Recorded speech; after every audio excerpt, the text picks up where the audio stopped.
is what Nigeria TV News brings, and here are the highlights for today. Jaiz Bank invests 9.4 billion naira in 2 years. Federal government reweigh inflation index. NLC taxed federal government on new GDP as a gateway to higher standard of living. Experts task foreign multinationals on support for subsidiary companies. Senate endorses 10-year jail for convicts of pension fund misappropriation. Skybank records 17 billion naira profit before tax. I am Precious. And I am Folake. Jaiz Bank invests 9.4 billion naira in 2 years. Jaiz Bank PLC has grown its investment portfolio by 395% to 9.4 billion naira from 1.9 billion naira in the last 2 years. The Chairman Board of Directors, Jaiz Bank, Alhaji Umaru Musala, disclosed this yesterday while speaking at the inauguration of the bank's branch in Sokoto. He added that in the area of profitability, the institution had grown its total earnings by more than 750% during the year.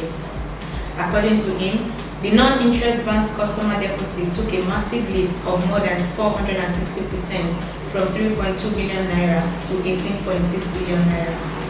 The chairman noted that the bank was able to achieve the feat through its use of unique and robust IT platform in delivering exceptional customer services to their clientele.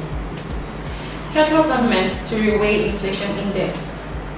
The National Bureau of Statistics has disclosed that Nigeria plans to reweigh its inflation index to 2009 from 2004 by the end of the year to reflect the impact of non-food items on prices more accurately. Nigeria rebased its GDP on Sunday for the first time in 24 years, valuing it at $509.9 billion and enabling it to surpass South Africa as the continent's biggest economy. Speaking to the Reuters Africa Investment Summit, the statistician of the Federation, Mr. Yemi Kale, said Nigeria would also reweigh the inflation of index to take into account the growing middle class with rising incomes. Nigeria Labour Congress tasked federal government on new GDP as a gateway to higher standard of living. The Nigeria Labour Congress has implored the federal government to put measures in place to ensure that rebasing of the country's gross domestic product to 89.22 would lead to improved living conditions for the citizenry. According to the Congress, the recent development is expected to give room for greater job opportunity and foster economic development. The NLC, in a statement titled "Good GDP Without Sustainable and Viable Jobs, a Time Bomb," noted that the nation's GDP cannot be said to have recorded a significant leap if the nation's economy remains harsh and unfriendly for operation. Experts task foreign multinationals on support for subsidiary companies. Some market capital operators and investors have said that parent firms or subsidiary companies should render financial support to the companies so as to take the burden of high financing costs off them. The investors, in a brief interview, urged foreign multinational companies to inject more funds into their subsidiaries in Nigeria in order to reduce high financing costs and enhance their bottom lines. Apart from grappling with high cost of distribution due to poor infrastructure, multinational firms operating in the country with foreign investors as the majority shareholders also spend significant part of revenue to pay charges on high cost of funds they borrow locally from banks. This has always affected their level of profitability.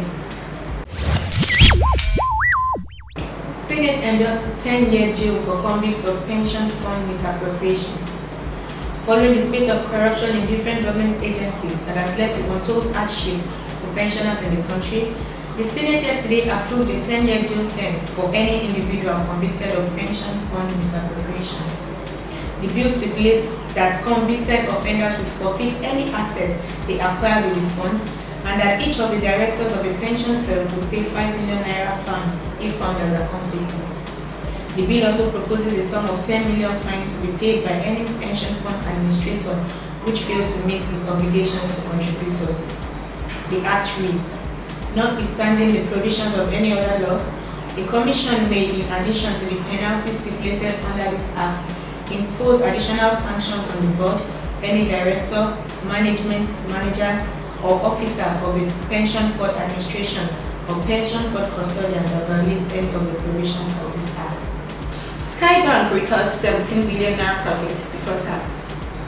Skybank PLC profit before tax rose by 3.8% from 17.136 billion naira to 16.510 billion naira, while profit after tax rose by 26% from 16.023 billion naira to 12.644 billion during the same period under review.